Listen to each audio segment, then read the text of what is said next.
All right, and we are back here on the GSMC Sports Podcast. And for the fourth part of the show, we are going to now get into talking about Matthew Stafford, more about Matthew Stafford, and I wanted to get into a couple of teams that, want him and are trying to make a push for him, making him a priority. So we'll start off with the Raiders. So it is being reported that Tom Brady wants Matthew Stafford, and, the Rams, of course, if things don't work out with figuring out a new contract, he has been given permission to, you know, talk to other teams by the Rams, and the Raiders could possibly be a destination. And Tom Brady wants Matthew Stafford. And if you recall, if you watched Pete Carroll's press conference, he talked about how, he doesn't want to be part of a rebuild or doesn't want to do a rebuild. He wants to get this up and going very quickly and be as competitive as next year. And if they were to acquire Matthew Stafford, that would definitely help accelerate the process. Now, the Raiders right now, they do have a lot of work to do besides quarterback. Now, that is a big part. And Stafford would be an instant upgrade over what they've had over the years. Well, in recent years. You know, to be honest, Derek Carr should still be there, but that's a story for a different day. But anyways, with Garoppolo and Aiden O'Connell, and then last year you had Gardner Minshew and Aiden O'Connell. And not to say that Aiden O'Connell, didn't do a nice job when he's filled in. Aiden O'Connell has won games, but Aiden O'Connell is not the franchise quarterback for the Raiders.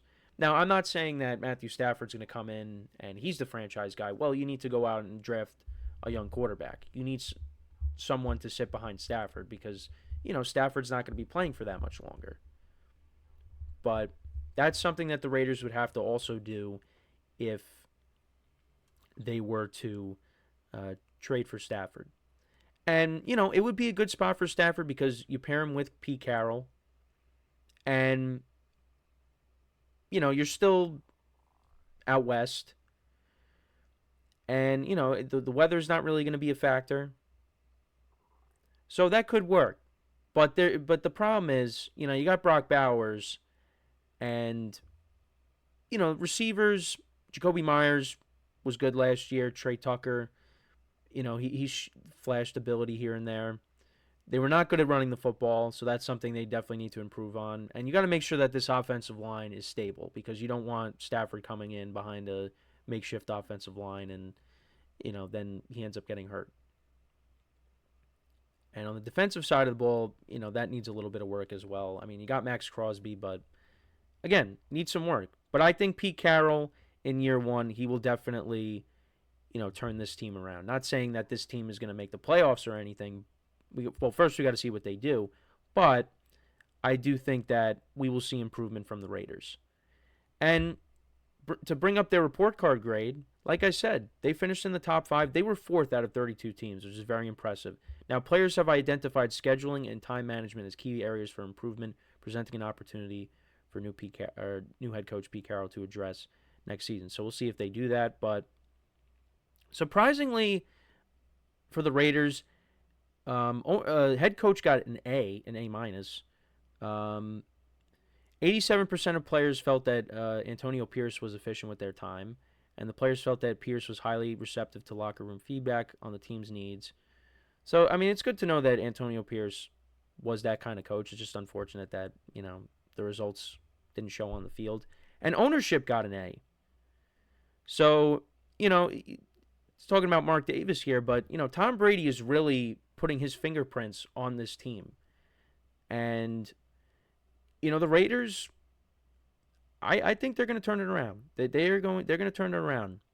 With Brady and Pete Carroll, they should be able to figure it out.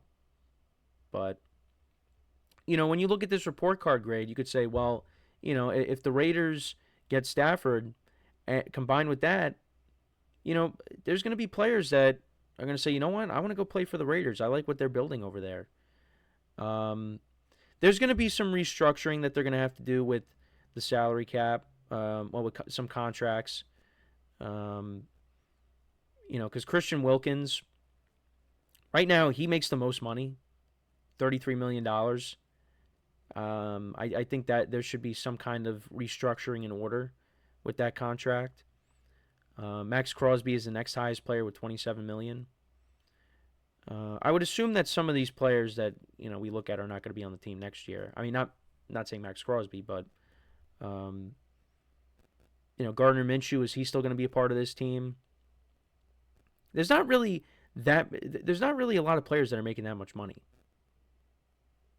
Because after Max Crosby and Christian Wilkins, you got Colton Miller, who's making over $15 million. You got Jacoby Myers, who's making around $15 million. Gardner Minshew is making exactly $14 million. And then the next highest player is Andre James, who's making almost $9 million. That's his cap hit.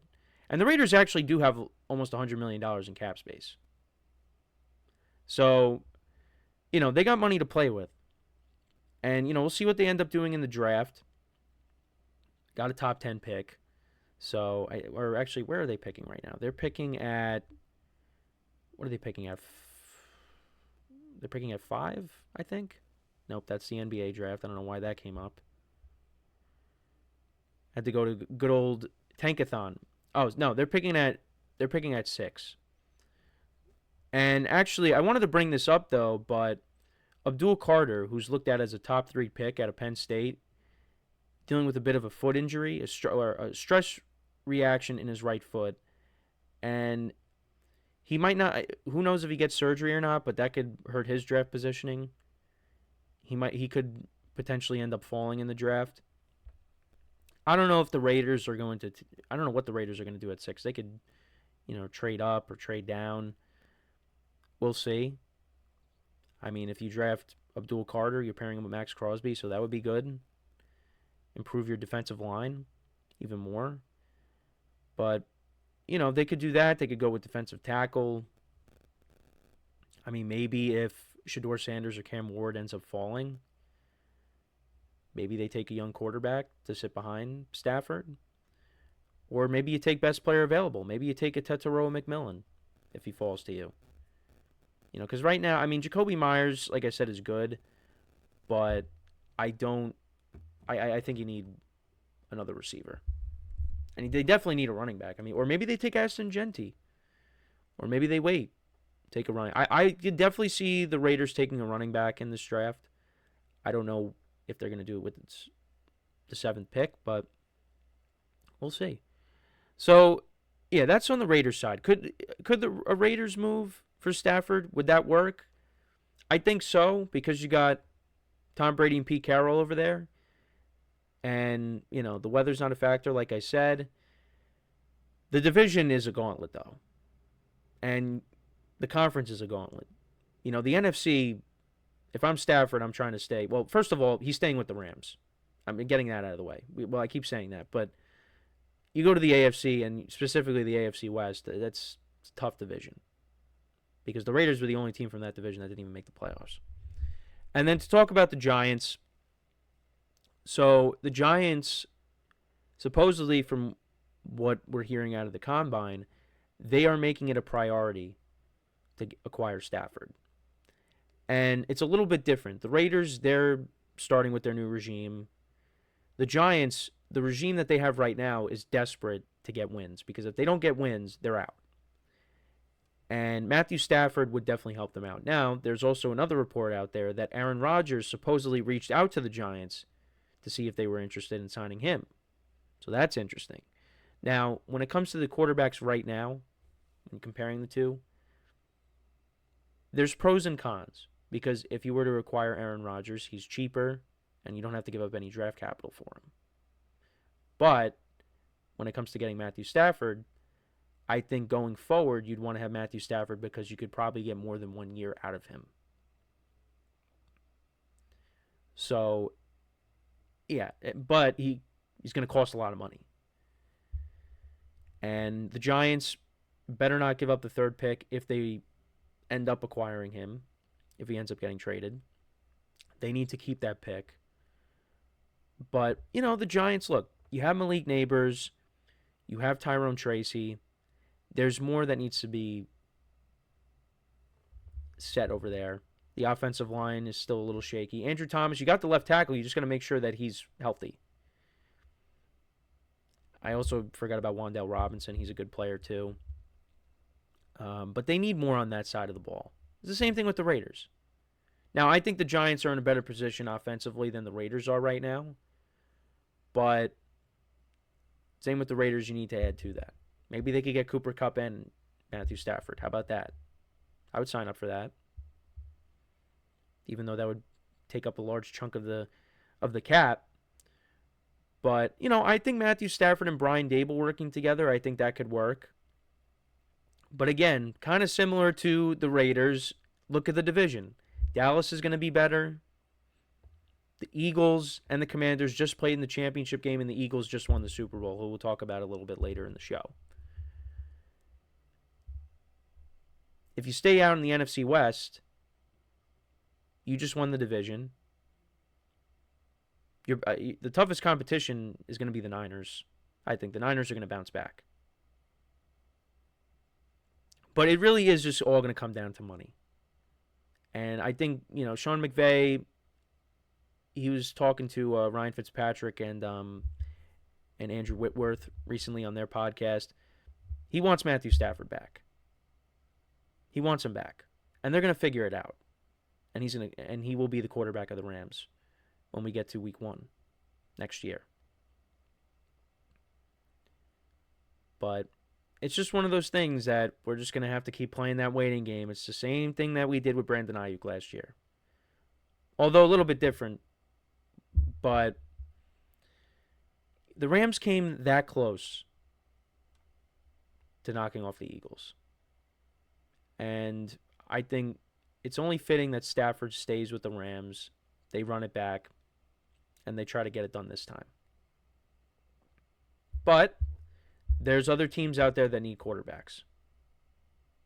And I think Stafford, depending on what he does, now I could be wrong on this, but if Stafford ends up, if we get to the new league year and nothing happens with the other quarterbacks, if Stafford ends up getting signed and they restructure his contract and what have you, then I think that's when you'll start seeing the quarterback dominoes beginning to fall the rest of the way. Because now everyone's like, all right, Stafford is officially off the board. Let's see what we can do. And then you'll see Justin Fields and Sam Darnold and maybe Aaron Rodgers and Russell Wilson. I could be wrong on that. And, teams might get impatient. They might say, hey, we've waited long enough.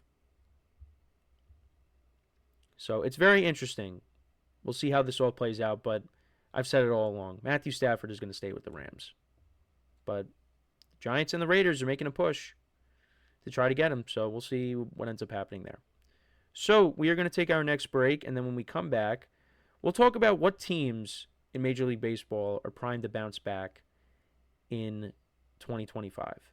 So with that being said, stick around, and we'll be right back here on the GSMC Sports Podcast.